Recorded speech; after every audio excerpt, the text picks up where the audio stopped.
ఒక మగాడికి అలాగే మొత్తం దొంగలందరూ కూడా కట్టుకొని ఏ విధంగా ఎలాగైనా సరే జగన్మోహన్ రెడ్డిని ఓడించాలని కట్టుకొని వస్తా ఉన్నారు. ఈ రోజు మనందరం కూడా మన దైవ సమానం పేదల పాలిటి పెన్నిది. ఈ రోజు బడుగు బలహీన వర్గాలు మైనార్టీలందరూ కూడా తల ఎత్తుకొని గౌరవంగా ఎక్కడికి వెళ్ళినా కూడా ఒక ఆత్మగౌరవంతో బతుకుతూ ఈ రోజు ఈ రాష్ట్రంలో ముందుకు వెళ్తున్నామంటే అది ఒక్క జగన్మోహన్ రెడ్డి గారి వల్ల ఆయన కాపాడుకోవాల్సిన బాధ్యత ప్రతి ఒక్కరి మీద ఉందని చెప్పి అందరూ కూడా మీ అందరికీ కూడా తెలియజేస్తా ఉన్నా. 5 సంవత్సరాల పాటు జగన్మోహన్ రెడ్డి గారు మనల్ని గుండెల్లో పెట్టుకొని ప్రతి ఒక్కరిని కూడా చేతిలో పట్టుకొని ఈ రోజు ఈ రాష్ట్రంలో మళ్ళీ నడిపించాడు. ప్రతి ఒక్కరికి కూడా రాజ్యాధికారం రాజ్యసభల దగ్గర నుంచి మేయర్ దగ్గర నుంచి ఎమ్మెల్యేల దగ్గర నుంచి మంత్రుల దగ్గర నుంచి అనేక పదవులు ఇచ్చి ఈ రోజు మనకి ఆత్మగౌరవం ఇచ్చాడు. 5 సంవత్సరాల పాటు మనల్ని తలెత్తుకునే విధంగా చేశాడు జగన్మోహన్ రెడ్డి గారు. ఇంకా 45 రోజుల్లో మనందరం కూడా జగన్మోహన్ రెడ్డి గారు రుణం తీర్చుకోవాల్సిన టైం ఆసన్నమైందని చెప్పి మీ అందరికీ కూడా తెలియజేస్తా ఉన్నా. 45 రోజుల్లో మన సత్తా ఏంటో మన పవర్ ఏంటో రేపు రాబోయే ఎన్నికలలో ప్రతిపక్షాలకి చంద్రబాబు నాయుడు గారికి పవన్ కళ్యాణ్ గారికి ఆ కూటమికి మొత్తం కూడా తెలియజేయాల్సిన బాధ్యత మన అందరి మీద ఉందని చెప్పి తెలియజేస్తున్నాం సోదరులారా.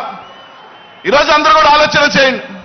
ప్రతి ఒక్కరం కూడా ఈ రోజు రాష్ట్రంలో జగన్మోహన్ రెడ్డి ఎదిరించే దమ్ము ఇది లేక ఈరోజు చంద్రబాబు నాయుడు గారు కానీ పవన్ కళ్యాణ్ గారు కానీ ఈరోజు జగన్ అన్నని ఎదిరించే దమ్ము లేక ఈరోజు ఇద్దరు కట్టగట్టుకొని మా శక్తి సరిపోదు, మా సామర్థ్యం సరిపోదు జగన్ అన్న ఎదిరించుకోలేక ఈరోజు నేరుగా ఢిల్లీలో 3 రోజుల పాటు కాళ్ళ ఏళ్ల పడి ఈరోజు బీజేపీని కూడా తెచ్చుకుంటున్నారు. ఈరోజు ఒకటే చెప్తా ఉన్నాం, ఈ రాష్ట్రంలో బీసీలు మైనార్టీలు ఎస్సీలు ఎస్టీలు అండగా ఉన్నంత వరకు జగన్మోహన్ రెడ్డి గారిని ఎవరు ఎంతమంది కట్టుకొని వచ్చినా కూడా జగన్మోహన్ రెడ్డి గారు ఎంట్రుకు కూడా పీకలేరు. మేము అండగా ఉన్నాం, మేము కాపాడుకుంటాం జగన్మోహన్ రెడ్డి గారిని అని చెప్పి తెలియజేస్తా ఉన్నారు. రేపు రాబోయే ఎన్నికల్లో కట్టుకొని రండి. జగన్మోహన్ రెడ్డి గారిని కాపు కాసేదానికి, జగన్మోహన్ రెడ్డి గారిని వెంట నడిచేదానికి, ఈ రాష్ట్రంలో బీసీలు కానీ మైనార్టీలు కానీ ఎస్సీ ఎస్టీలు కానీ జగన్మోహన్ రెడ్డిని కాపాడుకునేదానికి, రేపు రాబోయే ఎన్నికల్లో జగన్ అన్నని మళ్ళీ ముఖ్యమంత్రిని చేసుకునేదానికి మనమందరం కూడా సిద్ధంగా ఉండాలి. మనందరం కూడా సిద్ధంగా ఉన్నామని చెప్పి మనందరికీ కూడా తెలియజేస్తానని చెప్పి తెలియజేస్తా ఉన్నా. కాబట్టి అందరం కూడా రేపు రాబోయే 45 రోజులు ఇక్కడ విచ్చేసిన ప్రతి నాయకుడు కానీ కార్యకర్తలు కానీ ఈ 45 రోజులు మనం కంటికి రెప్పల నిద్ర అనేది కూడా పక్కన పెట్టి ప్రతి ఒక్కరం కూడా కష్టపడతాం. ప్రతి ఒక్కరం కూడా ఎంత సరైన సరే ఈరోజు మనం కష్టపడి ఈ 45 రోజులు మనం జగన్మోహన్ రెడ్డి గారి కోసం కష్టపడితే రానున్న 5 సంవత్సరాలు మనం ప్రశాంతంగా తలెత్తుకొని ఆత్మగౌరవంతో బతికించేదానికి జగన్మోహన్ రెడ్డి గారు మన కంటికి రెప్పలా కాపాడతానని చెప్పి అందరికీ కూడా తెలియజేస్తా ఉన్నా. కాబట్టి ఆలోచన చేయండి. రేపు 2024 ఎన్నికల తర్వాత ఈ రాష్ట్రంలో ఒకే ఒక పార్టీ, అది వైఎస్ఆర్ కాంగ్రెస్ పార్టీ మాత్రమే.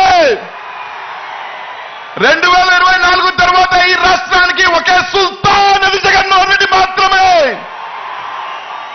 2024 తర్వాత ఈ రాష్ట్రానికి ఏకైక రాజు ఒకే ఒక పార్టీ, జగన్మోహన్ రెడ్డి గారి పార్టీ ఉండాలి. దానికి మన అందరం కూడా సిద్ధంగా ఉండాలి. మీ అందరికీ కూడా తెలియజేస్తాను సోదరులారా. ముఖ్యంగా బీసీలకు చెప్తా ఉన్నా, మైనార్టీలకు చెప్తా ఉన్నా, ఎస్సీలకు చెప్తా ఉన్నా, ఎస్టీలకు చెప్తా ఉన్నా. ఈ రోజు మనకి 25 ఎంపీల్లో 16 ఎంపీలు ఈ రోజు బీసీలకి ఎస్సీ ఎస్టీలు మైనార్టీలకు ఇచ్చారు జగన్మోహన్ రెడ్డి గారు. అనేక మంది అసెంబ్లీ స్థానాలు ఈరోజు జగన్మోహన్ రెడ్డి గారికి ఇచ్చారు. ఈ రోజు మన అందరం కూడా సీట్లు గెలిపించుకోకపోతే రేపు ఏమంటారంటే బీసీలకి టికెట్లు ఇచ్చినా, మైనార్టీలకి టికెట్లు ఇచ్చినా, ఎస్సీలకి టికెట్లు ఇచ్చినా వాళ్ళు గెలవరు. కాబట్టి జగన్మోహన్ రెడ్డి గారు చేసిన కార్యక్రమం ఫెయిల్ అంటారు. కాబట్టి ఈ రోజు జగన్మోహన్ రెడ్డి గారు ఆయన చేస్తున్న ప్రయత్నం ప్రతి బీసీ కానీ ఎస్సీ ఎస్టీ కానీ మైనార్టీకి తలెత్తుకొని ఉండాలి.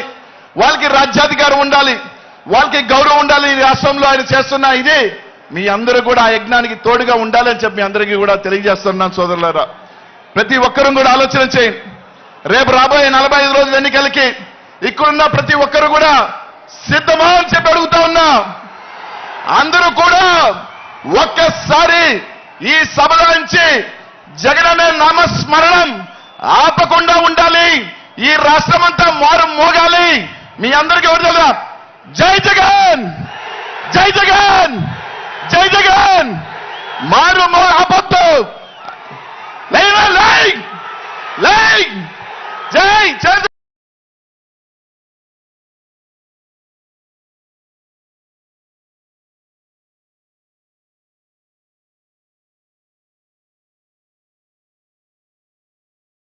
తీసుకుంటానన్నా. జై జగన్. థ్యాంక్ యూ అనిల్ గారు. ఆ తర్వాత గౌరవనీయులు మంత్రివర్యులు కాకాని గోవర్ధన్ రెడ్డి గారిని మాట్లాడవలసిందిగా రిక్వెస్ట్ చేస్తున్నాము. గోవర్ధన్ రెడ్డి గారు, స్వాగతం సార్.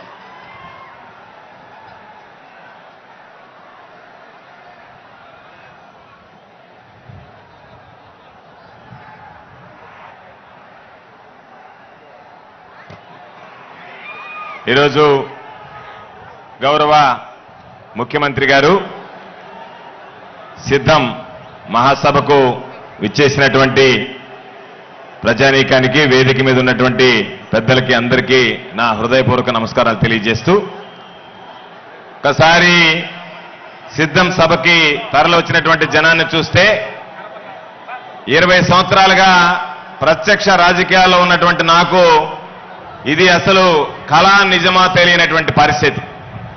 ఎందుకు ఈ మాట చెప్పాను అంటే, ఊర్లలో సాధారణంగా ఏదన్నా ఒక సమావేశం, సభ జరిగితే బ్రతిమాలుతాం, మీరు రండి, మీరు వచ్చి కార్యక్రమాన్ని జయప్రదం చేయండి అని రకరకాలుగా. అటువంటిది మొట్టమొదటిసారిగా నా జీవితంలో మాకు రవాణా సౌకర్యం ఏర్పాటు చేయలేదని సాధారణ ప్రజానీకం అలకబోనినటువంటి ఒక్క సందర్భం ఈరోజు ఈ సిద్ధం సభ ద్వారా ఒకసారి నాకు అర్థమైందంటే, జగన్మోహన్ రెడ్డి గారు చెప్పినటువంటి మాట, నేను నా హయాంలో మీ కుటుంబానికి మేలు జరిగింది అని భావిస్తేనే నాకు ఓటు వేయండి అంటే, ఈ రోజు ప్రజలే స్టార్ క్యాంపెయినర్లుగా మారి జగన్మోహన్ రెడ్డి గారికి అండగాలించినటువంటి నేపథ్యం అని చెప్పి మీ అందరికీ సందర్భంగా తెలియజేస్తున్నాను. ఈరోజు ఎన్నికలు వచ్చాయి, చంద్రబాబు నాయుడు బయటకు వచ్చాడు. సాధారణంగా మనం చూస్తాం, పగటి వేషగాళ్లు ఏదో సంవత్సరానికి ఒకసారి బయటకు వచ్చి 4 పద్యాలో మాటలో చెప్పి చందాలు దండుకుని వెళ్ళిపోయేటువంటి విధంగా ఈరోజు మరలా చంద్రబాబు నాయుడు గారు బయటకు వచ్చాడు. రకరకాలైనటువంటి వాగ్దానాలు చేస్తున్నాడు. నిన్నటిదాకా చంద్రబాబు ఏం చెప్పాడు? జగన్మోహన్ రెడ్డి గారికి పరిపాలన అంటే చేత కాదు, జగన్మోహన్ రెడ్డి గారికి బటన్ నొక్కడం ఒకటే తెలుసు అని చెప్పి మాట్లాడాడు. అదే చంద్రబాబు ఈరోజు నాలుక మడత పెట్టి జగన్మోహన్ రెడ్డి గారు ప్రజల కోసం ఒక్క బటన్ నొక్కితే నేను 5 బటన్లు నొక్కడానికి సిద్ధంగా ఉన్నాను అని చెప్పి మాట్లాడాడు. మొన్నదాకా ఏం మాట్లాడాడు? కరోనా కష్టకాలంలో పిల్లల్ని స్కూలుకు పంపించకపోతే ఎవడి బాబు సొమ్మని తల్లుల ఖాతాలో జగన్మోహన్ రెడ్డి గారు బటన్ నొక్కి అమ్మఒడి జమ చేశాడు అని చెప్పి అడిగాడు. ఈరోజు మొదలుపెట్టాడు. ఒక పెట్టుంటే 15,000, ఇద్దరుంటే 30,000, ముగ్గురుంటే 45,000, నలుగురుంటే 60,000 అని చెప్పాడు. ఒక్కసారి మీరు గుర్తు తెచ్చుకుంటే 2019 ఎన్నికలకు ముందు జగనన్న ఏమి చెప్పాడు? 2014 ఎన్నికలకు ముందు చంద్రబాబు ఏమి చెప్పాడు? అధికారంలోకి వచ్చిన తర్వాత చంద్రబాబు ఏమాత్రం హామీలను నిలబెట్టాడు? ఈరోజు జగన్మోహన్ రెడ్డి గారు వచ్చిన తర్వాత ఏమాత్రం హామీలు నిలబెట్టుకుంటున్నాడు అనేటువంటిది ప్రత్యక్షంగా ప్రతి ఒక్కరికి తెలిసినటువంటి విషయం. 2014 ఎన్నికలకు ముందు చంద్రబాబు నాయుడు గారు నేను రైతు భరోసా ఇస్తా, రైతుకు సంబంధించి రుణమాఫీ